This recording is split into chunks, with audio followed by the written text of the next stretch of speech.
Qué bueno que andes por acá. Este es el podcast de Política Internacional de Natalia Pettinari. Una mirada desde el sur a lo que pasa en el mundo. Hola, ¿cómo andás? El miércoles 28 de julio, Bolivia sorprendió al mundo con un intento de golpe de Estado. Si bien en un primer momento el gobierno de Luis Arce logró el apoyo completo del MAS, del Movimiento al Socialismo y también de la oposición, pasadas las horas, este encolumbramiento comenzó a resquebrajarse porque surgieron dudas, muchas dudas.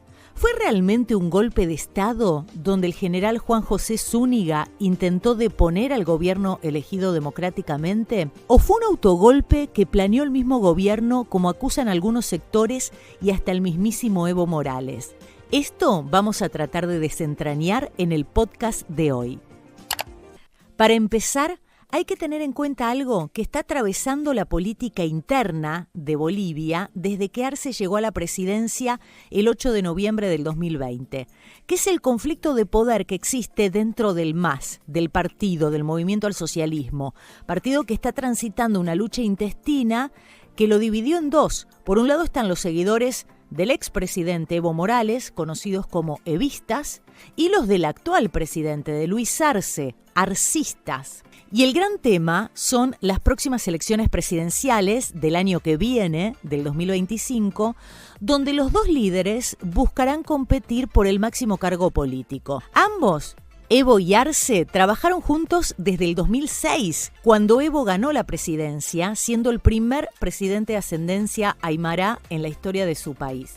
Y Luis Arce, desde los inicios, fue su ministro de Economía hasta que por problemas de salud tuvo que renunciar en el 2017. Pero Arce se hizo conocido como el artífice del milagro boliviano, que sacó a miles y miles de personas de la pobreza en una de las naciones más empobrecidas de Sudamérica. Según datos del Banco Mundial, durante el gobierno de Evo Morales, Bolivia pasó de ser un país de ingresos bajos a uno de ingresos medios gracias a la explotación de sus recursos energéticos. La extrema pobreza cayó al 15%, se construyeron carreteras, teleféricos que se pueden ver, las ciudades que se expandieron, pero estos ingresos comenzaron a caer en el 2014. Volvamos a la lucha interna que está sufriendo el MAS. La Constitución de Bolivia admite solo 2 términos presidenciales consecutivos de 5 años. Aunque a Evo se le concedió un tercer periodo como una excepción. Un fallo del Tribunal Constitucional le permitió en el 2014 presentarse nuevamente porque se consideró exceptuar a su primer gobierno porque en el 2009 el país fue refundado como Estado plurinacional. Ponemos entre comillas a esto. Pero según el criterio del mismo Evo, con 3 mandatos no bastaba, 3 mandatos no eran suficientes. Y buscó un 4º mandato en el 2019 intentando perpetuarse. El inicio del declive del liderazgo de Evo Morales, yo creo que se produjo 10 años después de que él asumió, con un momento clave, que fue el referéndum del 2016. Ese referéndum le preguntaba a los bolivianos si estaban de acuerdo con modificar la Constitución para que Evo se postulara de nuevo a los comicios presidenciales del 2019. Los bolivianos dijeron que no, por muy poca diferencia, pero dijeron que no. El no obtuvo el 51,3% frente al sí, que obtuvo un 48,7%.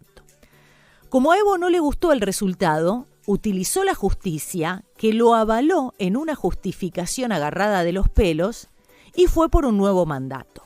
Esta ambición de poder del líder cocalero es la que guía sus pasos, ignorando a la democracia, debilitándola, no solo a la democracia, sino también a sus instituciones.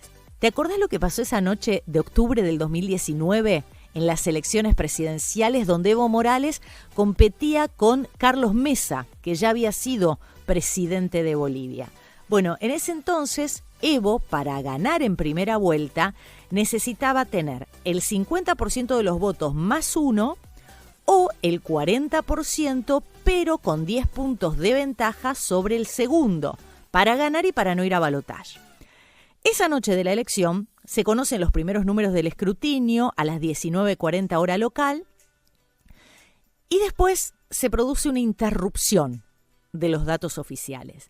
En ese momento se dio a conocer con el 83% de las mesas escrutadas que a Evo Morales no le alcanzaba para consagrarse en primera vuelta.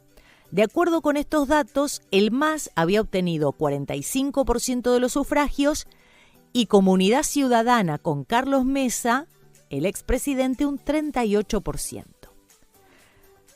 Faltaban contabilizar cerca del 17% de las actas, pero no se conoció ningún dato más porque con estos resultados 45-38 se iba sí o sí a una segunda vuelta.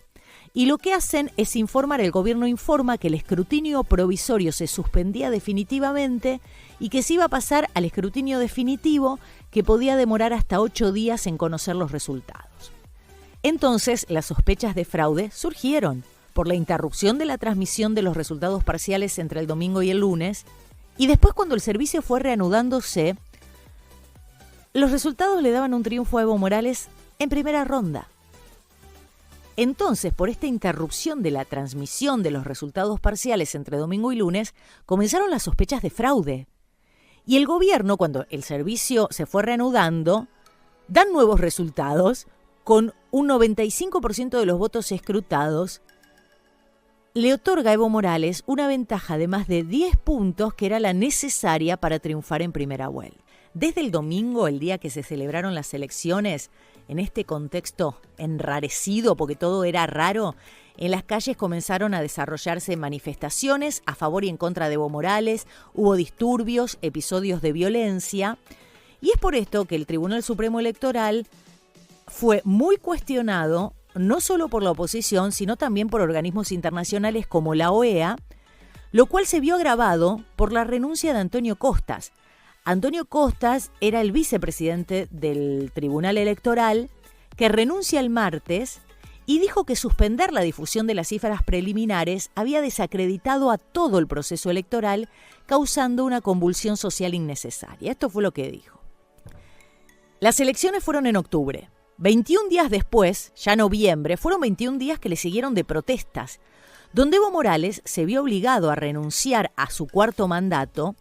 Aparecieron denuncias de corrupción de las elecciones, marchas multitudinarias durante semanas en las calles de Bolivia y apareció un informe de la OEA que habla de inconsistencias en las elecciones y el ejército dándole la estocada final cuando sugiere a Evo Morales su renuncia. La permanencia de Evo en el poder se volvió insostenible y tras 14 años tuvo que renunciar a la presidencia. Actualmente, la interpretación de lo ocurrido divide al país. Hay una parte que lo considera como un alzamiento espontáneo y hay otra parte que lo considera un golpe de Estado planificado, digitado por la oposición y por Estados Unidos. Acá hay algo que le jugó a favor al MAS, que fue el terrible desempeño de la oposición que, liderada por Yanine Áñez, que gobernó durante un año, la dejó muy mal parada. Dejó a la oposición muy debilitada porque quedó asociada a un autoritarismo corrupto e ineficaz y se le dificultó encontrar nuevos referentes. El especialista y académico Pablo Stefanoni afirma que la base electoral que existe alrededor del MAS sigue siendo muy fuerte. Y esto se suma a que la experiencia de Yanine Áñez es como una dosis de recuerdo para los movimientos sociales e indígenas, pero mal recuerdo. La expresidenta se encuentra cumpliendo una pena de 10 años de prisión. Y es esta base electoral fuerte que dice Stefanoni la que le permite a Luis Arce Catacora ganar la presidencia en 2020 con más del 55% de los votos. El día después de que el exministro de Economía asume, Evo Morales regresa a Bolivia luego de casi un año en el exilio y este fue el inicio de la confrontación entre ambos líderes. ¿Por qué? Porque desde su regreso, Evo Morales buscó manejar las riendas del poder como si nunca se hubiera ido, como si nunca lo hubiera dejado. Pero Lucho Arce se mostró muy firme y lentamente fue creando poder, fue sacando del círculo de poder a figuras claves del evismo, del MAS histórico. Y Luis Arce es hoy quien tiene el control del aparato del Estado, lo que le da un margen de maniobra mucho mayor que el de Evo Morales, Casi todas las personas cercanas a Evo Morales fueron apartadas de los ministerios e instituciones para que sigan la línea de Arce. Y además, acá hay un dato a tener en cuenta, que el gobierno actual tiene como lo tenía el gobierno anterior, ¿no? Pero tiene una fuerte influencia sobre muchas instituciones que en realidad deberían ser independientes, como el Poder Judicial y la autoridad electoral. La ruptura entre Arce y Evo finalmente quedó expuesta en agosto del 2023. La conducción de el MAS en Bolivia rompe con Luis Arce y le advirtió que si quería ir por la reelección se iba a tener que buscar otro partido. Y en septiembre Evo Morales anunció que va a ir nuevamente en busca de la presidencia y de esta manera se enfrentan públicamente porque todo indicaría que Arce también va a buscar la reelección. Y a esta lucha se agrega que el 29 de diciembre del 2023 el Tribunal Constitucional inhabilitó a Evo Morales como candidato a la presidencia para el 2025 porque se anuló la figura de reelección indefinida que le permitió repostularse en el 2019. ¿Qué dice esta sentencia? La sentencia habla de restringir la repostulación indefinida como una medida idónea para asegurar que una persona no se perpetúe en el poder. La decisión del tribunal revierte la que te contaba que fue adoptada en el 2017, donde esta misma instancia había considerado a la reelección como un derecho humano y por eso la había permitido. Esta fractura del bloque le presenta serias dificultades al presidente que intenta gobernar en medio de una importante crisis económica, porque hoy Bolivia se encuentra sin reservas de gas, con falta de combustibles, con escasez de divisas, no tiene dólares, Bolivia no tiene dólares. Y esto ha generado importantes movilizaciones sindicales por las cuales Arce responsabiliza abiertamente a Evo Morales. La pugna política se trasladó al Congreso también, donde el presidente perdió la mayoría producto de la escisión del MAS.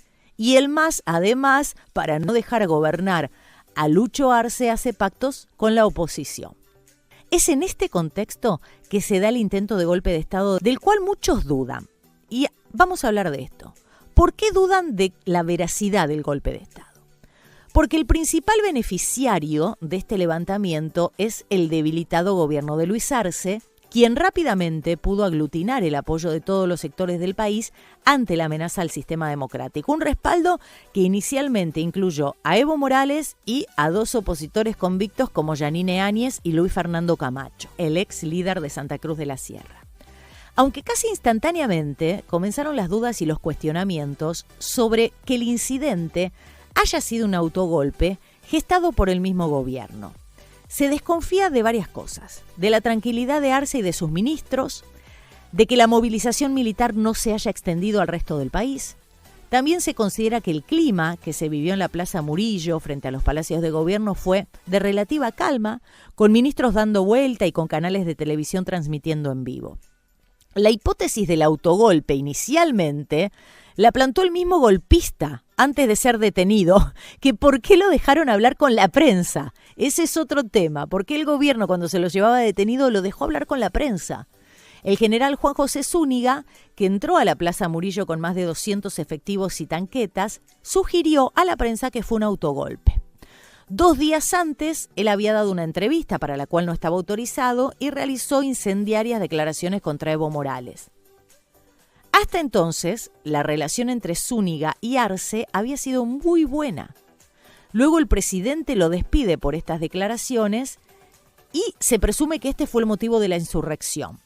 La BBC publicó una síntesis de un diálogo muy interesante con el analista político boliviano Carlos Toranzo, donde este plantea ciertas dudas y cosas para tener en cuenta.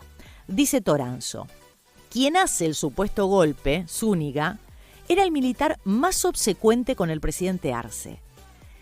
Y dijo en días anteriores que iba a apresar a Evo Morales si éste insistía en candidatearse a la presidencia. Arce lo destituye esa mañana, pero Zúñiga sigue en funciones. Lleva tanquetas a la Plaza Murillo, no corta las comunicaciones del Palacio de Gobierno ni del Legislativo, y es más, el sublevado conversa con el presidente en 2 ocasiones. Más tarde, dice este analista, Lucho Arce, que estaba en reunión de gabinete, posesiona a otro mando militar que no sabemos por dónde entró si toda la Plaza Murillo estaba cerrada. Y el supuesto golpista después declara que había hecho un acto acordado con el presidente el domingo de llevar tanquetas a la Plaza Murillo para subir la popularidad del presidente. Y lo que se recalca, y lo que muchos notan, es la total tranquilidad del presidente y de todo su gabinete, y que no hubo movilización de tropas en ninguno de los demás departamentos. En todo golpe de Estado se cortan las comunicaciones del Palacio. No se cortaron en este caso las comunicaciones ni del Palacio y ni de la televisión oficial, ni de las radios oficiales. Y en la Plaza Murillo había miles de personas, todos los canales de televisión transmitiendo en vivo, ministros dando vueltas por la plaza. El gobierno nunca cuarteló a la policía para defender la Plaza Murillo. Y es extraño que en un minuto hayan desaparecido todos los militares que estaban cercando la Plaza Murillo. El periodista de la BBC le pregunta a Carlos Toranzo qué podrían ganar quienes simularan esto. Y lo que dice es que Arce está ganando. Todo el país unido defendiendo la democracia. De hecho, fue lo que ocurrió en un inicio, ¿no? Y aquí hay un dato no menor, ¿no? Que desde las presidencias de Evo Morales, las Fuerzas Armadas fueron uno de los principales aliados del gobierno. Y esto continúa con Arce. Luego de su inicial apoyo, el viernes, Evo dio una entrevista en Cochabamba, donde comenzó a cuestionar el levantamiento y expresó qué clase de golpe será. Empieza de golpe, los ministros estaban felices paseando por la Plaza Murillo, tocando las tanquetas. Un golpe de Estado con 0 heridos, 0 disparos y 0 muertos. Evo Morales continuó desde el viernes y todo el fin de semana. Después tuiteó: el presidente Luis Arce engañó y mintió al pueblo boliviano y al mundo. Es lamentable que se use un tema tan sensible como la denuncia de un golpe. Frente a esta realidad, debo pedir disculpas a la comunidad internacional por la alarma generada y agradecer por su solidaridad con nuestro país. Es importante que una investigación completa e independiente demuestre la verdad de este hecho. Esto dijo Evo. Y hora después, el presidente Luis Arce contestó a la acusación de su mentor diciendo: Evo Morales, no te equivoques una vez más. Claramente lo que ocurrió el 26 de junio fue un golpe militar fallido en Bolivia. No te pongas del lado del fascismo que niega lo ocurrido, y recordó la salida de Evo Morales del poder, que Arce también entiende como un golpe de Estado. Este hecho da lugar a algo impensado en Argentina, que es que Javier Milei se puso del lado de Evo Morales. Luego de que la canciller Diana Mondino condenase de manera algo liviana el intento de golpe de Estado, y muy tardíamente, porque ya la mayoría de los países latinoamericanos lo habían condenado, ella, en su Twitter personal, señaló lo siguiente: los gobiernos, sean buenos o malos, gusten o no, se cambian únicamente en las urnas, no se cambian con violentos golpes de Estado, la democracia no se negocia. En sí, Mondino no condena enérgicamente el golpe. Cuando una cosa así ocurre, las palabras son: condeno enérgicamente el golpe. Estas son las palabras que se utilizan en estos casos. Bueno, Mondino no lo hizo. Y Javier Milei menos. Javier Milei no escribió absolutamente nada. Y ahora el gobierno nacional salió a desestimar el hecho de manera directa. El comunicado, para tener en cuenta, no sale de Cancillería, sino que sale de la oficina de Milei, que este domingo escribió: la oficina del presidente repudia la falsa denuncia del golpe de Estado realizada por el gobierno de Bolivia el miércoles 26 de junio y confirmada como fraudulenta en el día de la fecha. Gracias a los reportes de inteligencia, el gobierno nacional mantuvo la calma y la serenidad frente a los hechos denunciados. El relato difundido era poco creíble y los argumentos no encajaban en el contexto sociopolítico del país latinoamericano. El partido político gobernante controla el poder legislativo, el poder judicial, el poder ejecutivo y las Fuerzas Armadas. Hace tiempo que la democracia boliviana está en peligro, no por un golpe militar, sino porque históricamente los gobiernos socialistas derivan en dictaduras. Y ahí nombra como ejemplos Cuba, Venezuela, Nicaragua y Corea del Norte. Y lo que hace este lunes el gobierno de Bolivia es rechazar enérgicamente las inamistosas y temerarias declaraciones del gobierno del argentino Javier Milei. Dice: Bolivia ha decidido soberanamente vivir en democracia con características interculturales, por lo cual defenderla ante cualquier acto militar que amenace con tanques de guerra y militares armados al gobierno, constituido por el voto del pueblo, es claramente un golpe de Estado. Y calificaron de desinformadas y tendenciosas las aseveraciones de la administración libertaria en cuanto, entre otras cosas, a la posibilidad de inexistencia de un golpe de Estado militar fallido. Esto constituye un exceso y un negacionismo inaceptable, es lo que dice el gobierno de Lucho Arce. Lo bueno de todo esto, porque han pasado unos días ya de los acontecimientos, es que dejaron en claro que tanto el pueblo boliviano como la mayoría de los países de América Latina se encolumnan detrás de la democracia, lo cual no es poca cosa. Condenaron enérgicamente el intento de golpe de Estado desde Lula da Silva, de Brasil, hasta Manuel López Obrador en México y Luis Lacalle Pou en Uruguay. Para terminar, en una entrevista que Luis Arce le concedió a Clarín, que fue publicada este sábado, el presidente de Bolivia cambió el foco de la discusión sobre el autogolpe y abrió un nuevo frente. ¿Qué dijo en este nuevo frente? Que detrás de un golpe siempre hay intereses económicos y Bolivia es la primera reserva mundial de litio. Esto dijo Luis Arce. Su gobierno, el gobierno de Luis Arce Catacora, está atravesando un grave periodo de crisis política, crisis económica y también institucional. Y le agregamos también democrática. El presidente todavía tiene que completar más de un año para llegar al final de su mandato. Tendrá grandes desafíos hasta entonces y también si busca la reelección. Teniendo a Evo Morales enfrente y dispuesto a todo, porque lo hemos visto, es un Evo dispuesto a todo, no le será fácil. No le será fácil a Lucho Arce, aunque tampoco imposible. Hasta acá llegamos hoy. Seguime en redes sociales, Instagram, Facebook, TikTok, X. En todos estoy como Natalia o Nati Petinari. Nati con I latina y Petinari con doble T. Hasta la próxima. Tratamos de aportar ideas para la salvación de este planeta.